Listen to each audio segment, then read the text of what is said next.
N രക്ഷകമറക്കല്ലേ, നീലവിളിക്കേ മാറ്റുള്ളോരെ ദർശിക്കുമ്പോ എന്നെ തള്ളല്ലേ. യേശു യേശു N ഞരക്കം കേൾ, മാറ്റുള്ളോരെ ക്ഷീണിക്കുമ്പോൾ മാറന്നീടല്ലേ. കൃപസനത്തിങ്കൽ ഞാനും കാണട്ടാശ്വാസം, താപാൽ മുമ്പിൽ കുമ്പിടുമ്പോൾ താനിൻ വിശ്വാസം.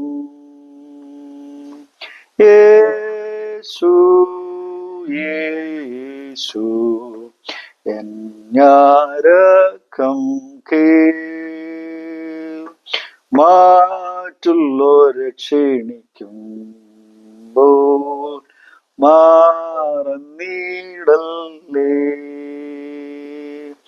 നീയൻ സർവസുഖം മൂലം ജീവനേക്കാൾ നീയല്ലാതരെനിക്കുള്ളൂ ഭൂസ്വർഗങ്ങളിൽ. യേശു യേശു എൻ ഞരക്കം കേൾ, മാറ്റുള്ളോരെ ക്ഷീണിക്കുമ്പോൾ മാറന്നീടല്ലേ. ദൈവത്തിന്റെ അതിപരിശുദ്ധ നാമം വാഴ്ത്തപ്പെടുമാറാകട്ടെ. ഒരു നോമ്പ് കാലഘട്ടത്തിലാകുന്നുവല്ലോ നാം. യേശു ക്രിസ്തുവിന്റെ കഷ്ടപ്പാടും മരണവും ഉയർപ്പും നാം ധ്യാനിക്കുകയും പഠിക്കുകയും ചെയ്യുന്ന ഒരു കാലഘട്ടത്തിലാണ് നാം ആയിരിക്കുന്നത്. നമ്മെ സംബന്ധിച്ചിടത്തോളം, പ്രത്യേകിച്ച് ഒരു വിശ്വാസിയെ സംബന്ധിച്ചിടത്തോളം, യേശു ക്രിസ്തുവിന്റെ ക്രൂശ് മരണം അവന്റെ വിശ്വാസത്തിന്റെ പ്രഖ്യാപനത്തിന്റെ അടിസ്ഥാനമാണ് എന്ന് നമുക്കറിയാം. ആദിമസഭയുടെ പഠിപ്പിക്കലുകൾ, പ്രത്യേകിച്ച് അവരുടെ പ്രസംഗങ്ങൾ നോക്കുകയാണെങ്കിൽ അവർ ഉയർത്തിക്കാട്ടിയ ഒരു പ്രസംഗ വിഷയമായിരുന്നു, ഒരു പ്രധാനപ്പെട്ട പ്രമേയമായിരുന്നു, ഞങ്ങളോ ക്രൂശിക്കപ്പെട്ട യേശുവിനെ പ്രസംഗിക്കുന്നു. ആ കാലഘട്ടത്തിൽ ക്രൂശിതരായിട്ടുള്ളവരെ സംബന്ധിച്ചിടത്തോളം വളരെ നിന്ദിക്കപ്പെട്ടവരും വളരെ മാറ്റി നിർത്തപ്പെട്ടവരും ആയ ഒരു സമൂഹം എന്ന നിലയിൽ പരിഗണിച്ച ഒരു കാലഘട്ടത്തിലാണ്. എന്നാൽ പരിശുദ്ധാത്മാവ് നിറഞ്ഞ അപ്പോസ്തലന്മാർ ക്രൂശിക്കപ്പെട്ട യേശുവിനെ കുറിച്ചുള്ള വലിയ സുവിശേഷം ലോകത്തിന്റെ അങ്ങോളം ഇങ്ങോളം പ്രസംഗിച്ചു എന്നുള്ളത് തർക്കമറ്റ സംഗതിയാണ്. കാരണം ക്രൂശിലൂടെ നാം അനുഭവിക്കുന്ന രക്ഷയെക്കുറിച്ച് മറ്റുള്ളവരോട് ഘോഷിക്കുക എന്നുള്ളത് നമ്മുടെ സമർപ്പണവും നമ്മുടെ വിളിയുമാണ്. അതിലുപരി നമ്മെ നയിക്കുന്നത് ആ ക്രൂശിക്കപ്പെട്ട യേശു ക്രിസ്തുവിന്റെ സുവിശേഷമാണ്. അതുകൊണ്ട് പൗലോസ് പറയുന്നു, കൊരിന്ത്യർ ലേഖനം 1 കൊരിന്ത്യർ 1-ാം അധ്യായം അതിന്റെ 18-ാമത്തെ വാക്യത്തിൽ, ക്രൂശിന്റെ വചനം നശിച്ചു പോകുന്നവർക്ക് ഭോഷത്വവും രക്ഷിക്കപ്പെടുന്ന നമുക്കോ ദൈവത്തിന്റെ ശക്തിയുമാകുന്നു. നമ്മെ സംബന്ധിച്ചിടത്തോളം നാം നിലനിൽക്കുന്ന വിശ്വാസത്തിന്റെ അടിസ്ഥാനം എന്ന് പറയുന്നത് യേശു ക്രിസ്തുവിന്റെ ക്രൂശ് മരണവും അവന്റെ ഉയർപ്പുമാണ്. ഓരോ ദുഃഖ വെള്ളിയാഴ്ചയും നമ്മെ ഓർപ്പിക്കുന്നത്, അല്ലെങ്കിൽ യേശു ക്രിസ്തുവിന്റെ ക്രൂശീകരണം നമ്മെ ഓർപ്പിക്കുന്നത്, ദൈവം തന്റെ പുത്രനെ ലോകത്തിലേക്ക് അയക്കുകയും പുത്രൻ മാനവ ജനതയ്ക്ക് വേണ്ടി മരിക്കുകയും അതിലൂടെ രക്ഷ നമുക്ക് നൽകപ്പെടുകയും നാം ക്രിസ്തുവിനുള്ളവരായി ദൈവത്തിന്റെ മക്കളായി തീരുകയും ചെയ്യുന്നു എന്നുള്ള വലിയ സന്ദേശമാണ്. ഈ കാലഘട്ടങ്ങളിൽ നാം ചിന്തിക്കുന്ന പ്രധാനപ്പെട്ട മറ്റൊരു കാര്യം യേശു ക്രിസ്തുവിന്റെ സഹനമാണ്, അത് സഫറിങ്. വേദപുസ്തകം ഉയർത്തി കാണിക്കുന്നത് യേശു ക്രിസ്തു ഒരു സഫറിങ് സെർവൻ്റ് ആയിട്ടാണ്. സഹനം അല്ലെങ്കിൽ മറ്റുള്ളവരെ സേവിക്കുന്ന, മറ്റുള്ളവർക്ക് ശുശ്രൂഷ ചെയ്യുന്ന ഒരു സെർവൻ്റ് എന്ന നിലയിലാണ് വേദപുസ്തകം യേശുവിനെ ഉയർത്തി കാണിക്കുന്നത്. ഇത് തന്നെയായിരുന്നു യഹൂദന്മാർക്ക് യേശു ക്രിസ്തുവിനെ ക്രിസ്തു എന്ന നിലയിൽ അംഗീകരിക്കുവാനായിട്ട് പ്രയാസകരമായി തോന്നിയ വസ്തുതയും. അവരെ സംബന്ധിച്ചിടത്തോളം വളരെ രാഷ്ട്രീയ അധികാരങ്ങളുള്ള, വളരെ പവർഫുൾ ആയിട്ടുള്ള, വളരെ ശക്തനായിട്ടുള്ള ഒരു മശിഹ വരികയും നിലനിൽക്കുന്ന റോമൻ ആധിപത്യത്തിൽ നിന്ന് അവരെ വീണ്ടെടുക്കുകയും ചെയ്യുമെന്നുള്ള വലിയ പ്രതീക്ഷകളായിരുന്നു അവർക്കുണ്ടായിരുന്നത്. യേശു ക്രിസ്തു വന്നത് എല്ലാവരെയും ചേർത്ത് നിർത്തുകയും എല്ലാവർക്കും സ്നേഹത്തിന്റെ ശുശ്രൂഷ നൽകുകയും എല്ലാവരെയും തുല്യമായി കാണുകയും എല്ലാവരെയും ഒന്നിച്ച് മുമ്പോട്ട് കൊണ്ടുപോവുകയും ചെയ്യുന്ന ശുശ്രൂഷകനായ ഒരു കർത്താവിനെയാണ്. അങ്ങനെയുള്ള ഒരു മശിഹയെ അംഗീകരിക്കുവാൻ യഹൂദന്മാർക്ക് വളരെ പ്രയാസകരമായിരുന്നു. അതുകൊണ്ടാണ് യേശുവിനെ ക്രൂശിക്കുവാനായിട്ട് യഹൂദന്മാർ അന്നത്തെ ഭരണാധികാരിയുമായിട്ടുള്ള റോമൻ ഗവൺമെന്റുമായി ഗൂഢാലോചനകൾ നടത്തുവാനായിട്ടിടയായി തീർന്നത്. And they were expecting a Messiah with, we can say, with political clout. രാഷ്ട്രീയമായ നിർണയിക്കപ്പെട്ട അധികാരങ്ങളുള്ള ദാവീദിനെ പോലെ ഒരു മശിഹ, അതായിരുന്നു രാജാവ്, അതായിരുന്നു അവരുടെ മനസ്സിലുണ്ടായിരുന്ന മശിഹ സങ്കല്പം. അതിനപ്പുറമായിരുന്നു യേശു ക്രിസ്തുവിന്റെ ശുശ്രൂഷ എന്ന് നമുക്ക് കാണുവാനായിട്ട് കഴിയും. പ്രത്യേകിച്ച് യെശയ്യാ പ്രവചനം 42-ാമത്തെ അധ്യായം ഉയർത്തി കാണിക്കുന്ന ദാസസങ്കല്പത്തിലുള്ള യേശുവിനെ മനസ്സിലാക്കുവാനായിട്ട് അവർക്ക് കഴിഞ്ഞില്ല. എന്നാൽ യേശു ക്രിസ്തുവിന്റെ സഹനം, സഫറിങ്, നാം ഇന്ന് കാണുന്ന സഫറിങ്ങിൽ നിന്ന് വ്യത്യസ്തമായിരുന്നു എന്ന് നമുക്കറിയാം. It was actually a redemptive suffering. വീണ്ടെടുപ്പിന്റെ ഒരു സഹനമായിരുന്നു. മാനവജനതയെ പാപത്തിൽ നിന്നും അടിമത്തത്തിൽ നിന്നും വീണ്ടെടുക്കുന്ന വളരെ റിഡംപ്റ്റീവ് ആയിട്ടുള്ള വീണ്ടെടുപ്പിന്റെ ഒരു സഹനമായി, ശുശ്രൂഷയായി നമുക്ക് കാണുവാനായിട്ട് കഴിയും. അതുതന്നെയാണ് യേശു ക്രിസ്തുവിന്റെ ക്രൂശീകരണം മറ്റുള്ളവരിൽ നിന്നും വ്യത്യസ്തമാക്കി തീർക്കുന്നത് എന്ന് നാം ചരിത്രം പഠിക്കുമ്പോൾ നമുക്ക് കാണുവാനായിട്ട് കഴിയും. മറ്റുള്ളവരൊക്കെ ഒരു കുറ്റവാളിയായി അല്ലെങ്കിൽ കുറ്റം ആരോപിക്കപ്പെട്ടവരായി ക്രൂശിക്കപ്പെട്ടപ്പോൾ യേശു ക്രിസ്തു സ്വയം ക്രൂശിലേക്ക് നടന്നെടുക്കുകയാണ്. അതിന്റെ കാരണം മറ്റൊന്നുമല്ല, ഈ മരണത്തിലൂടെ, ഈ ക്രൂശീകരണത്തിലൂടെ നമുക്ക് ലഭ്യമാകുവാൻ പോകുന്ന രക്ഷയുടെ നിർണയമായിരുന്നു അത് എന്ന് നാം വേദപുസ്തകത്തിലൂടെ വായിച്ച് മനസ്സിലാക്കുകയാണ് ചെയ്യുന്നത്. അതുകൊണ്ട് ഈ ഉയർപ്പും ഈ നോമ്പ് കാലഘട്ടമൊക്കെ നമ്മെ ഓർമ്മപ്പെടുത്തുന്ന, അനുസ്മരിക്കുന്ന, നമ്മെ എപ്പോഴും ചിന്തിക്കുവാനായിട്ട് പ്രേരിപ്പിക്കുന്ന വലിയൊരു സംഗതി എന്ന് ചോദിച്ചാൽ, ക്രിസ്തുവിന്റെ ഈ സഹനത്തിന്റെ ഭാഗമായി നിൽപ്പാൻ യേശു ക്രിസ്തു നമ്മയെ ഏവരെയും വിളിക്കുകയാണ് ചെയ്യുന്നത്. ഈ ഒരു സഫറിങ്ങിന്റെ അല്ലെങ്കിൽ ഈ ഒരു സഹനത്തിന്റെ പ്രാധാന്യത്തെക്കുറിച്ച് നാം ചിന്തിക്കുമ്പോൾ, it invites all of us to stand in solidarity with those who are suffering in the world. ലോകത്ത് കഷ്ടത അനുഭവിക്കുന്ന ജനത്തോട് താതാത്മ്യപ്പെടുവാനും അവരുടെ ജീവിതത്തോട് അനുരൂപപ്പെടുവാനും അവർക്കും ദൈവത്തിന് മുമ്പിൽ നിൽപ്പാൻ ഈ സഹനം നമ്മെ വെല്ലുവിളിക്കുന്നു എന്നുള്ളതാണ്. It invites us to stand in between God and the people who experience suffering in this world. വേദപുസ്തകത്തിൽ വളരെ മനോഹരമായ ഒരു സംഭവം രേഖപ്പെടുത്തിയിട്ടുണ്ട്. അത് പുറപ്പാട് പുസ്തകം അതിൻ്റെ 32-ാമത്തെ അധ്യായത്തിലാണ്. 32-ാമത്തെ അധ്യായം ഇസ്രായേൽ ജനത്തിന്റെ വീഴ്ചയെയാണ് കാണിക്കുന്നത്. അവരുടെ പ്രയാണ യാത്രയിൽ ദീർഘമായ 400-ൽ പരം വർഷങ്ങൾക്ക് ശേഷം ഈജിപ്തിൽ നിന്ന് ജനം കനാൻ ദേശത്തേക്കുള്ള പ്രയാണത്തിലാണ്. അവര് സിനായി മലയുടെ അടിവാരത്ത് എത്തുമ്പോൾ അവിടെ വെച്ച് ദൈവം കൽപ്പനകളും ചട്ടങ്ങളും അവർക്ക് നൽകുന്നുണ്ട്. അവിടെ വെച്ച് അവർ ജനമായി തീരുന്ന വലിയ ചരിത്ര സംഭവം അവിടെ വെച്ച് നടത്തപ്പെടുന്നുണ്ട്. ദൈവം അവരെ സ്വന്തം ജനമായി തെരഞ്ഞെടുക്കുന്ന വലിയ പ്രക്രിയയിൽ അവർക്ക് വലിയൊരു വീഴ്ച പറ്റുന്നതായിട്ടും നാം അവിടെ വായിച്ച് മനസ്സിലാക്കുന്നു. അത് മറ്റൊന്നുമില്ല, ജനം മോശയെ കാണാതാകുമ്പോൾ, ജനം ദൈവത്തെ മറന്ന് വിഗ്രഹാരാധനയിലേക്ക് വീഴുന്ന ദയനീയമായ കാഴ്ച നാം അവിടെ കാണുന്നു.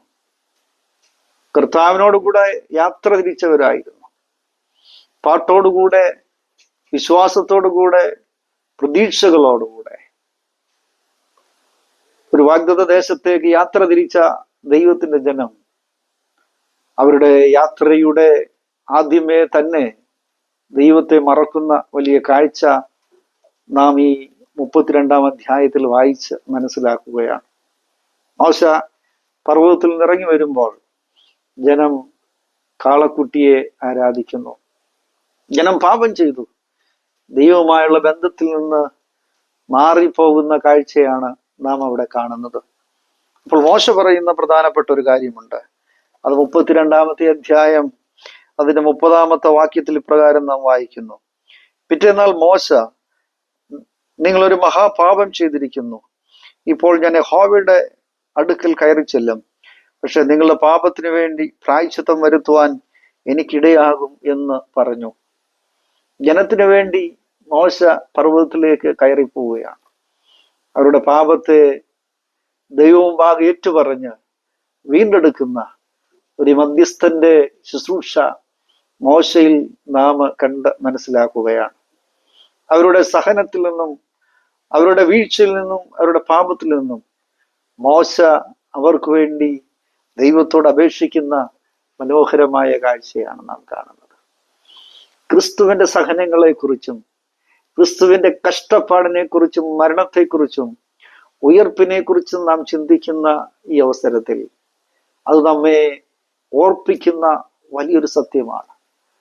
നമ്മുടെ ഇടയിൽ, സമൂഹത്തിൽ, രാജ്യത്തിൽ നാം കണ്ടുമുട്ടുന്ന ചുറ്റുപാടുകളിൽ കഷ്ടത അനുഭവിക്കുന്നവരോടും, പാപത്തിൽ വീണ് ജീവിതം വളരെ ക്ലേശപൂർണമായി മുമ്പോട്ട് കൊണ്ടുപോകുന്നവരോടും അനുരൂപപ്പെടുവാനായിട്ട് ഈ നോമ്പ് കാലഘട്ടം നമ്മെ ഓർപ്പിക്കുന്നു എന്നുള്ള സത്യം ഞാനും നിങ്ങളും മറന്നു പോകരുത്.